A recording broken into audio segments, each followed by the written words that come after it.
Hey there, I know you're here to drift off to sleep, but before we dive into tonight's tale, make sure to like and subscribe to Miss Strifying. That way, you'll never miss a story lurking in the shadows. Ready? Close your eyes and let's step into the unknown. I'll never forget that night in Blackwood Forest, the night I found the Hollow Village.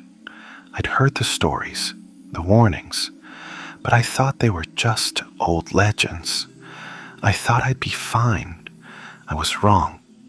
I remember pushing through the trees, feeling the cold settle around me as the light faded. I could almost feel something watching me. Then I saw it, nestled in the heart of the forest, the remnants of an old settlement, the Hollow Village, broken cabins, dark and empty, with twisted vines crawling up their walls. Everything looked frozen in time, as if the village had been abandoned overnight. It was silent. No birds, no crickets, just this heavy, suffocating quiet. But then I noticed them. Markings on the trees, strange symbols carved deep into the bark, fresh carvings. They seemed to lead somewhere, almost pulling me in. I don't know why I followed them, but it was like I was no longer in control. My feet moved on their own, each step sinking deeper into the village. And then I saw them. Shadows, barely visible, shifting in the darkness between the trees. They weren't moving, just watching me. I tried to turn back, but the shadows seemed to grow, closing in around me.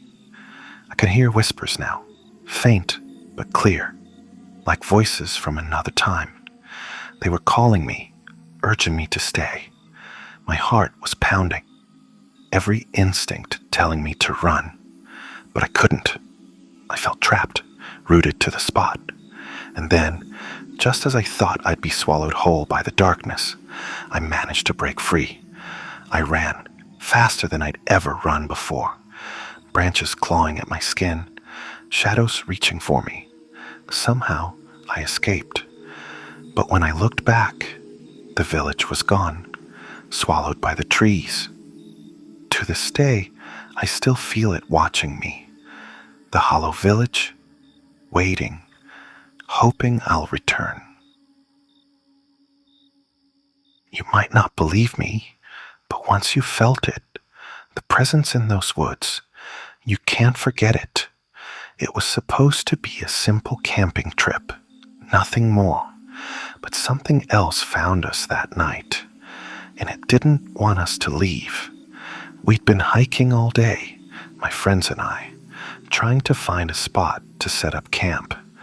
As the sun dipped below the trees, we stumbled upon this old cabin, barely standing, hidden deep in the woods.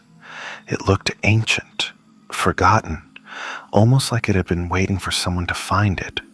We should have left right then, but we were curious. We thought it'd be fun, a little creepy maybe, but harmless. So we set up camp nearby and decided to take a closer look. As we stepped inside, the air turned heavy, thick with the smell of damp wood and something else, something rotting. Shadows clung to the corners of the room, and I swear, I felt eyes on us. My friend Alex laughed it off, but even he looked uneasy. And then we saw them, scratch marks on the walls, deep and desperate, like someone had tried to claw their way out. That's when we heard it, a faint humming, a woman's voice coming from somewhere deep in the cabin. It was soft at first, almost gentle, but it grew louder, angrier. We turned to leave, but the door, it wouldn't budge. No matter how hard we pushed, we were trapped. The humming turned into whispers, close, like someone was right behind us. We couldn't see anyone, but we could feel her, this cold, seething presence circling us. Suddenly, Alex screamed. He said he felt someone's hand on his shoulder, squeezing tight, ice cold. But when I looked, there was no one there. Then, out of nowhere, the door flew open, and we didn't waste a second. We ran, tearing through the trees, too scared to look back. But the humming, it followed us, fading only as we reached the edge of the woods. I don't know who or what was in that cabin, but sometimes, late at night, I swear I still hear that humming, soft, calling me back. They say the woods are only quiet when something dangerous is near. I used to think that was just superstition until last summer. That's when I learned the truth, and I don't think I'll ever go back. I was staying with my uncle in a small mountain town. He was a quiet guy, a ranger who'd worked the trails for decades. His cabin was deep in the forest, isolated, with just a narrow, winding road leading in and out. One night, he warned me about a place not far from his cabin, a patch of forest he called the Stillwood. He said, "No matter what you hear, don't go near it at night." I laughed, thinking he was trying to spook me, but he didn't laugh back. His face was pale, his voice deadly serious. Of course, curiosity got the best of me. Late one night, when he was asleep, I grabbed my flashlight and slipped out of the cabin. The forest was pitch black, the air thick and still, almost as if everything was holding its breath. But I kept going, winding my way through the trees until I reached the spot my uncle had warned me about. As soon as I crossed into that area, the silence, it was absolute. No wind, no rustling leaves, not a single sound, just an unnatural, suffocating quiet. But the strange part, I felt like I was being watched. My flashlight barely cut through the dark, but I could swear I saw shadows shifting just out of reach, circling me. Then I heard it, a whisper, faint, coming from deeper within. I couldn't make out the words, but it was like it was calling to me, drawing me closer. Against all reason, I followed it, the whisper growing louder with each step. It felt wrong, every instinct screaming at me to turn back, but I couldn't stop myself. Finally, I reached a clearing, and there, in the center, was an ancient stone well, covered in moss and twisted roots.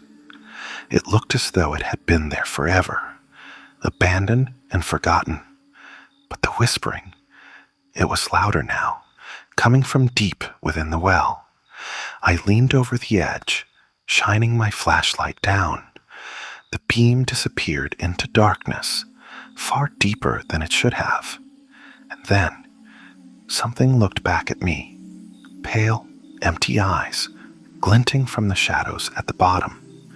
They were too far down to see clearly, but I felt them staring up, piercing right through me.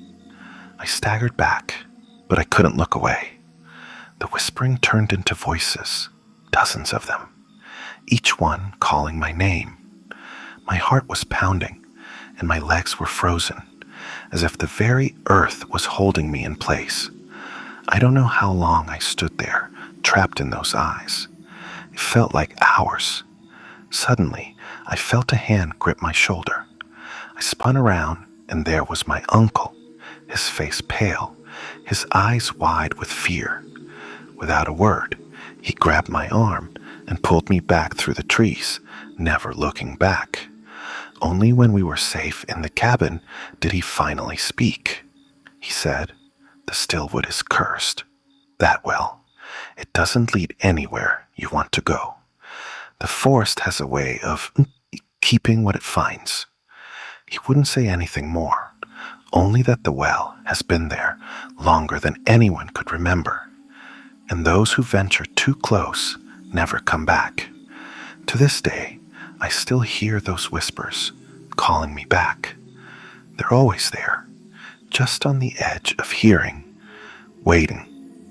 Sometimes in my dreams, I find myself standing at the edge of that well, staring down into those eyes, and sometimes I wonder if one day I'll answer.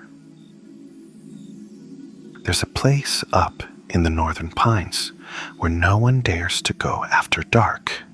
Locals call it the Wailing Woods. They say creatures live there, things that only come out when the sun goes down. I used to think it was just an old legend. That was before I spent a night out there, before I saw them. It started as a simple camping trip with my friends. We wanted to get away, spend a night under the stars, surrounded by nothing but the forest. We'd heard the warnings, of course, but we laughed them off. Monsters in the woods? We didn't believe in that kind of thing. Not until we heard the screams. It was just after midnight. We were sitting around the campfire, the forest quiet around us, when suddenly, there it was, a scream, high-pitched and piercing, echoing through the trees.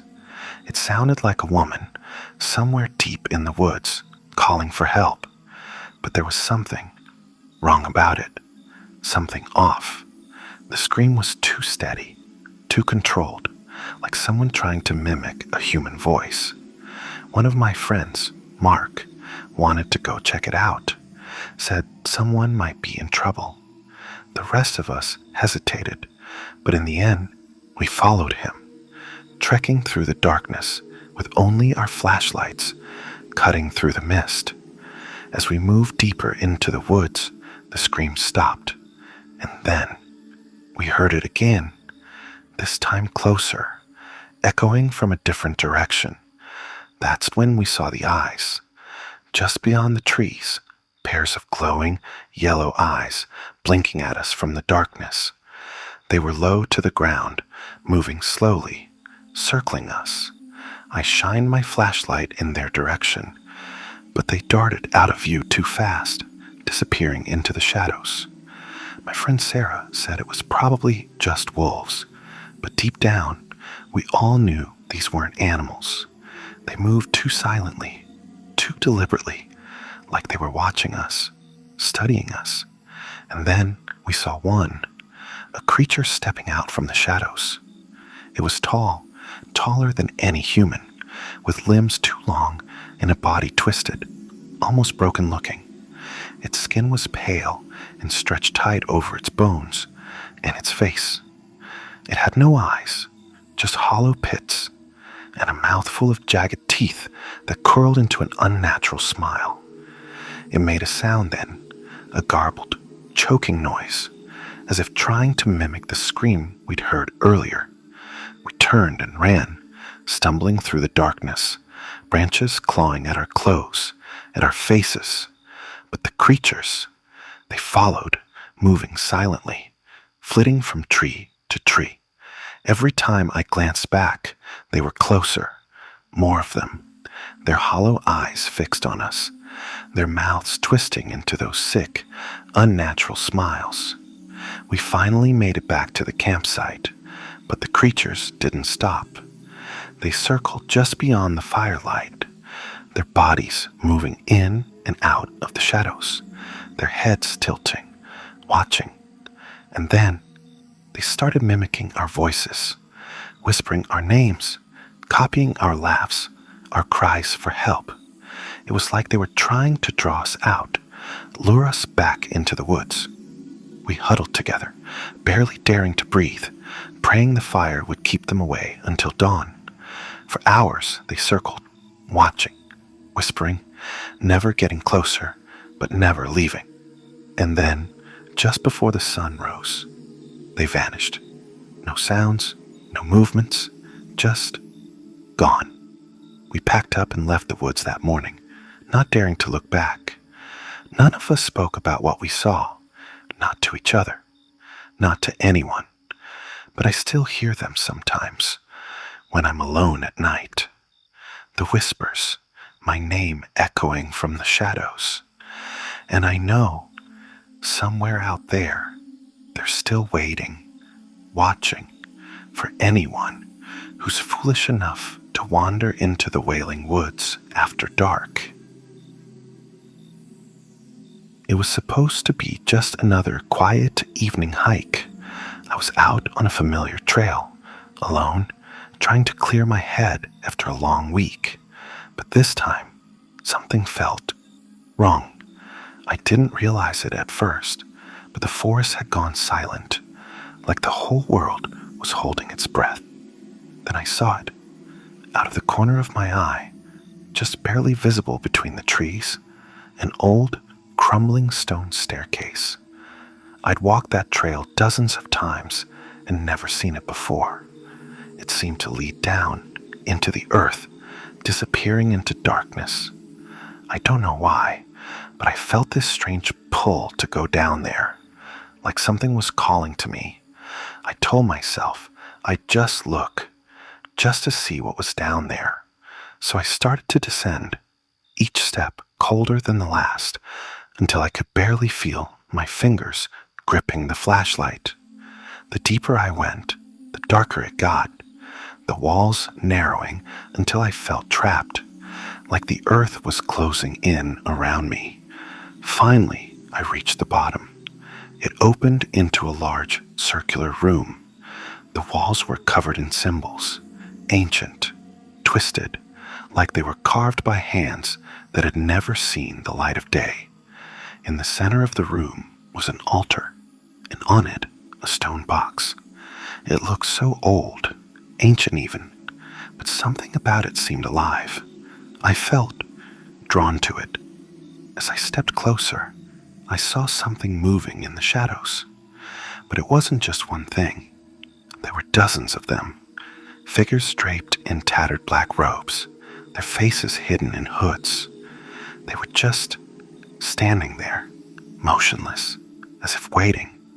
Suddenly, the door I'd come through slammed shut, trapping me in. I felt a chill crawl up my spine as the robed figures slowly turned their heads toward me. No eyes, no faces, just darkness inside those hoods.